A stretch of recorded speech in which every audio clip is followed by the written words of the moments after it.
Hey guys, this week we are looking at regulations and why they are important for best practice wastewater engineering. I thought I would find an example of regulations being put into practice. So at the Coastal and Offshore Engineering Lab, where I'm actually working on my thesis, they use the industrial stormwater regulations and have considered ways to improve their wastewater management for sustainability and environmental protection. I interviewed George Elwood, the chief technician at the lab, to find out what regulations they follow. Here at the Coastal and Offshore Engineering Lab, we have three large water bodies. One is the UWA wave flume, which is 90,000 litres. One is the constant flow flume, which is 7,000 litres. And one is the large O-tube facility, which is 130,000 litres. Ultimately, the water will be dumped into stormwater. We would also first try to recycle the water as many times as possible before we dump the water. To help us with that, in terms of water quality, when you start getting bacteria and algae build up in the flume, we can treat it much like you would a swimming pool. The water we put through stormwater will only contain what we add to it, so it sort of varies for each bit of equipment.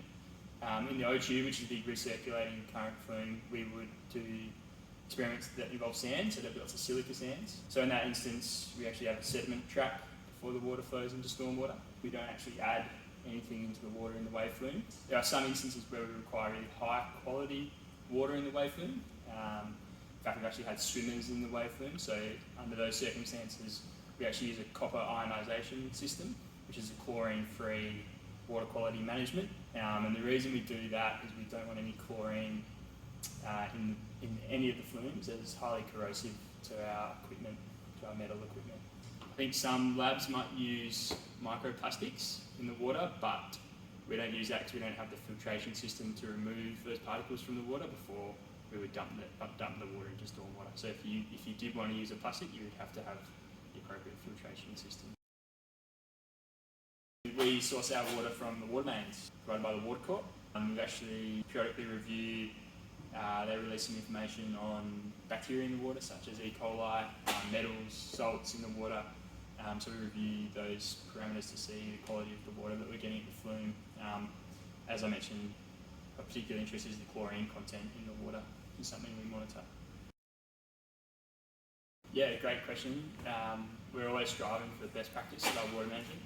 One thing we'd like to do to reduce the turnover of our water is actually purchase a particle and UV filtration system to maintain the quality of the water for longer periods. It's particularly important because our flumes, as you can see, are glass, so the light gets in the flume and you get nasties growing. So with a UV filter and particle filtration system, that would allow us to reduce the turnover of our water. And something else we're really keen on is actually we're standing in a very large shed. I think it's 600 square metres of rooftop. And so we've done the math. I think with the average rainfall of about 800 mil a year, equates to 480,000 litres of water, just off the top of my head. So that would enable us to fill the wave flume 5 or 6 times over, which would be enough water for a year supply.